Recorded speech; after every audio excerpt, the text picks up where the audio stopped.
É um cenário em que o indivíduo tem sintomas respiratórios crônicos e progressivos, que acontece porque existe obstrução ao fluxo aéreo. Tudo isso porque o indivíduo tem culpa no cartório.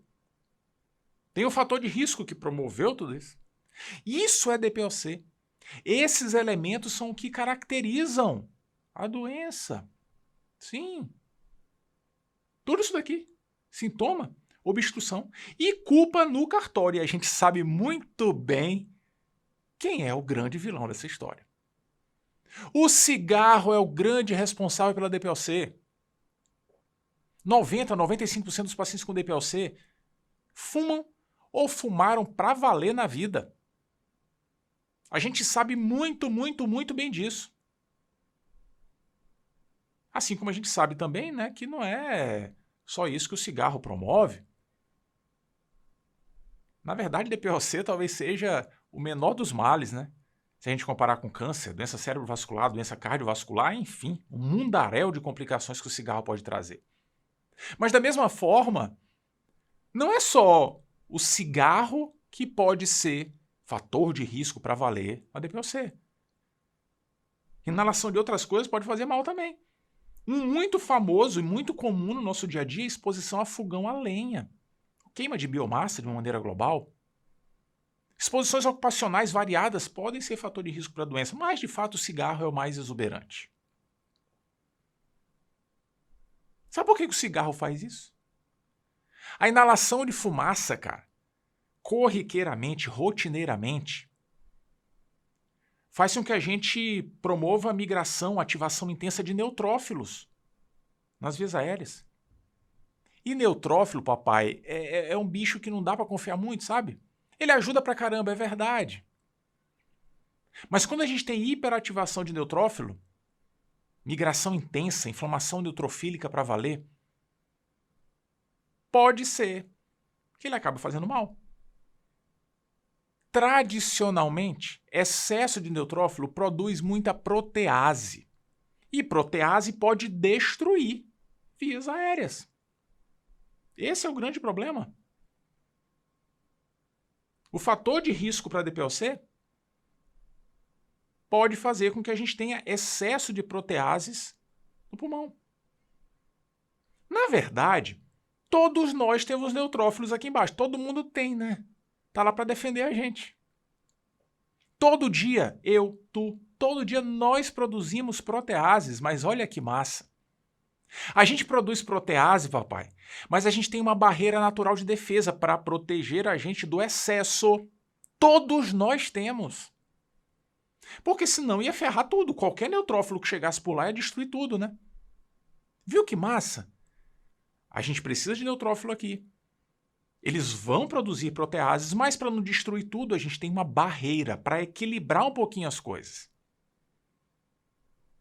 O que o cigarro e outros fatores de risco para a DPOC fazem é desregular tudo. É tanta migração de neutrófilo que a nossa defesa natural de antiproteases não consegue dar conta. Acabar tendo muito mais protease que antiprotease, ferrou. Óbvio que alguns indivíduos têm uma barreira um pouquinho maior, mas fatores genéticos. Tem gente que vai ter menor chance de ter DPOC. Nem todo mundo que fuma vai ter DPOC, não.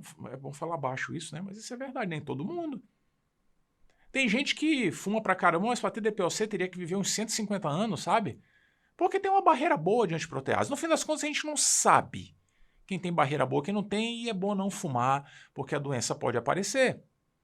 Mas é isso que acontece. Viu só? Isso é com cigarro e com outros fatores de risco relacionados à doença. Inflamação neutrofílica. Veja que isso é diferente da asma, né? Onde a gente tem inflamação basicamente eosinofílica. É diferente. Esse é o ponto crítico da análise da DPOC. Muita atenção com o fator de risco. E tabagismo chama muita atenção, mas não é só ele. Exposição a outras coisas podem fazer mal também. E, às vezes, a gente pode ter uma causa genética para a DPOC. Isso é muito massa. Existem algumas pessoas que nascem com uma deficiência do escudo de neutrófilo. A gente não tem uma barreira para proteger do excesso de protease? Nós não temos as antiproteases? Pois é, cara. Tem gente que nasce com menos. E se nascer com muito menos, eita caramba! Tem mais facilidade de ter DPOC, não é? Tem. Se tiver quase nada, pode ser que não precise nem fumar. Só de pensar no cigarro, o pulmão já pode se ferrar. Interessante isso, né? Falta de antiprotease faz mal. E a mais famosa delas, mais famosa das antiproteases que podem faltar no nosso corpo é a alfa-1 antitripsina. Muita atenção. Muita atenção. Isso é incomum, mas vira e mexe aparece em prova. O que acontece com o indivíduo que nasce com falta de barreira? Pode haver DPOC, tá, mas não é isso que eu quero saber, não. Como é que ele é? Quais são as características? Como é que eu vou pensar que isso pode acontecer? Porque às vezes vai chegar uma pessoa com sintomas respiratórios, mas que nunca fumou. Como é que eu vou pensar que possa ter uma causa genética? Ah, legal. Fácil. São várias pistas. É um indivíduo que tem DPOC, por exemplo, em idade precoce. Por quê? Porque, classicamente, a DPOC acontece depois que a pessoa fumou anos e mais anos e mais anos e mais anos. Foi tempo e tempo e tempo com as proteases, vencendo as antiproteases. Agora, essa pessoa que não tem antiprotease pode ter a doença mais precocemente. 25, 30, 40 anos de idade, olha que coisa. E às vezes, assim, até fumou, mas fumou muito pouquinho. Geralmente a gente espera que o indivíduo tenha fumado pra caramba na vida, né? Aqui não. A história é que fumou pouco, quase nada. Legal, né? Tem umas outras coisas pitorescas. A deficiência de alfa-1-antitripsina é a principal motivação de transplante de fígado no primeiro ano de vida. Ela se associa a cirrose hepática, é uma causa de cirrose. Se o indivíduo tiver história na família de cirrose sem uma etiologia clara, será que não tem isso aqui? Outra muito legal é que existe uma associação de positividade do ANCA, anticorpo anticitoplasma de neutrófilo, com padrão citoplasmático, que é clássico da granulomatose de Wegener, vasculite de vasos pequenos, né? Pois é, mas não é só ela não. Pode acontecer na deficiência de alfa-1-antitripsina. Viu que massa? Legal, né? Mas vai ficar mais legal. Porque a pista mais bacana de todas é a regra da fumaça. Lembra qual é a regra da fumaça? Simples, papai. A regra da fumaça diz o seguinte: como é que eu posso diferenciar o enfisema causado pelo cigarro do enfisema pela deficiência de alfa-1-antitripsina? Mole! A fumaça sobe, papai. E aí qual é o ponto? Enfisema relacionado ao tabagismo prioriza segmentos superiores. Por quê? Porque inala a fumaça e ela vai lá para cima. Entendeu? Qual é o ponto?